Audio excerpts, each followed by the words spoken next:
नमस्कार, खास बुलेटिन में आपका स्वागत है और मैं हूं आपके साथ सुमन पाल। बिहार विधानसभा चुनाव के पहले फेज के बीच 121 विधानसभा सीटों पर मतदान और प्रत्याशियों की किस्मत का फैसला क्या होगा, क्योंकि इस बार का उत्साह 2020 की तुलना में कहीं ज्यादा दिखा है।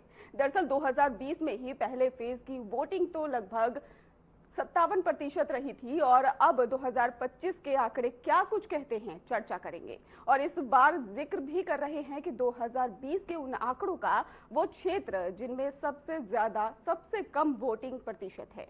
बात मीनापुर जो मुजफ्फरपुर में आता है, जहां पर 2020 में सबसे ज्यादा 65.2% वोटिंग हुई थी, लेकिन उसकी दूसरी तरफ 2020 में कुम्हारा जो कि पटना में आता है, जहां पर सबसे कम यानी कि 35.27% वोटिंग हुई थी।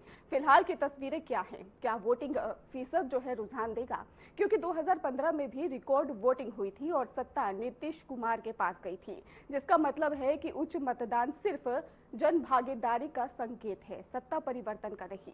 और इन सब के बीच में ही स्थानीय मुद्दों की जो भूमिका होती है वो बहुत जरूरी होती है। जो हर विधानसभा में स्थानीय समीकरण अलग है, कहीं जातीय संतुलन तो कहीं विकास योजनाएं अहम है। इसलिए वोटिंग प्रतिशत बढ़ना जरूरी नहीं, बदलाव की आहट हो। लिहाजा चर्चा इसी पर, पहले चरण की वोटिंग और हॉट सीट्स क्या कहती हैं, क्या कहते हैं बनते बिगड़ते समीकरण, करेंगे चर्चा। इसके साथ ही हमारे साथ इस चर्चा में गेस्ट भी जुड़ेंगे जो बताएंगे कि आखिरकार उन्हें क्या अंदाजा लग रहा है, किस तरीके से वोटिंग हुई है और क्या उनको लगता है कि उनकी पार्टी कितनी आगे जाएगी। इसी के साथ आपको बता दें कि हमारे साथ जेडीयू नेता नीरज कुमार हैं और इसके साथ ही राकेश रंजन आरजेडी से प्रवक्ता हमारे साथ जुड़ चुके हैं।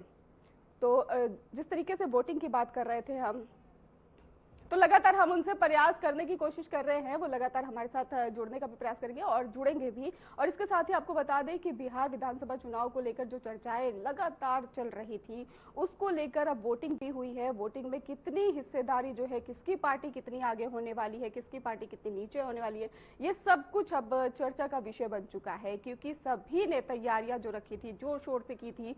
और अगर बात करें रैलियों की, तो रैली भी जोर शोर से चली थी। और अगर बात करें योगी आदित्यनाथ की रैली की, तो उन्होंने भी खासी रैली करी है और सभी तैयारियों की समीक्षा भी की थी। और इसके साथ ही आपको बता दें कि जितने भी दिग्गज नेता है, सभी ने वोट को लेकर जो है वो सामने जो है वोट की अपनी अपनी भूमिका रखने की कोशिश की है। बिहार में तेजस्वी व नीतीश हैं और इसके साथ ही आपको बता दें कि पहले चरण में किसकी जीत होगी और इसको लेकर भी बातचीत लगातार जारी है। तो आपको बता दें कि वोटिंग को लेकर जो तैयारियां थी वो अब खत्म है, अब रिजल्ट जो है वो आना बाकी है, जनता के हाथ में है सब कुछ कि आखिर क्या अब होने वाला है। डॉक्टर उषा प्रत्याशी और इसके साथ ही जेडीयू नेता भी हमारे साथ जुड़ने का लगातार प्रयास कर रहे हैं। उससे पहले आपको बताएं कि बिहार में जो चुनाव प्रचार था वो अब थम चुका है। तो बिहार की जो राजनीति है अब फिर से चरम पर है और वोटिंग का जो था 6 बजे तक मतदान जो था उसके टाइमिंग थी, लेकिन अब देखते हैं कि आखिरकार क्या होना है। बिहार पहला चरण ही विधानसभा सीट 121 पर उम्मीदवार 1314 और इसके साथ ही आपको बता दें कि विधानसभा सीट 121 पर ही उम्मीदवार 1314, 18 जिले हैं जिसमें मतदान 6 नवंबर को यानी कि आज है। और इसके साथ ही आपको बता दें कि जिले हैं जो 18।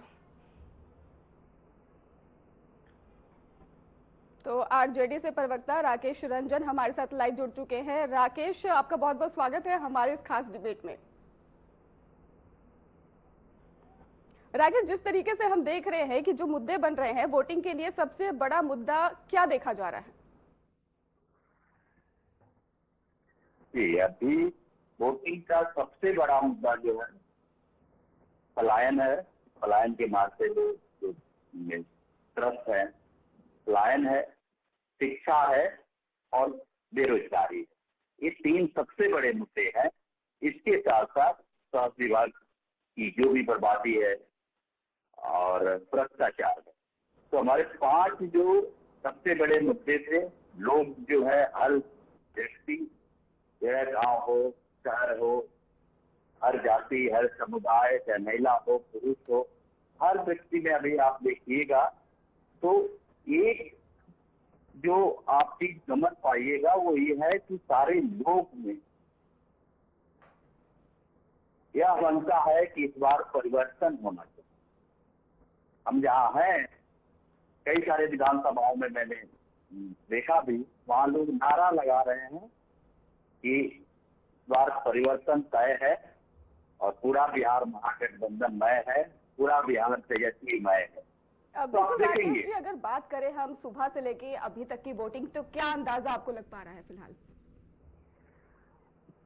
देखिए तमाम कोशिशों के बावजूद, इवन आप इसके देखिएगा FIR जो हुआ उसमें अभी भी हर जगह कई सारे गांवों में लोग मिल रहे हैं कि जिनका नाम कट गया है, इस बूथ पे था तो किसी और बूथ पे चला गया। कई सारे लोग ऐसे मिले जो जीवित है, उनका नाम मिसड्रिस्ट किया, कैसे भी करके उसको काट दिया गया, लेकिन उसके बाद भी उत्साह है लोगों में, लोग बूथों तक आ रहे हैं। और मैं जब गया था लगभग 3 बजे के करीब, तो उस समय लगभग 55% से ज्यादा वोट पड़ भी चुके थे। तो निश्चित रूप से पिछले बार से ज्यादा टर्नआउट है, और इसके बावजूद भी इतनी उत्साह और टर्नआउट है कि तमाम कोशिशें इलेक्शन कमीशन से लेकर के एनडीए की तरफ से की गई कि बहुत सारे जो वोटर हैं उनको नहीं जाने दिया जाए। तो ये एकदम दिखाता है कि ये सत्ता परिवर्तन की जो पूरी लहर है लोगों में, और एक बार परिवर्तन एकदम तय है। बिल्कुल, अगर आरजेडी गठबंधन की बात करें तो आरजेडी की भूमिका इसमें कितनी अहम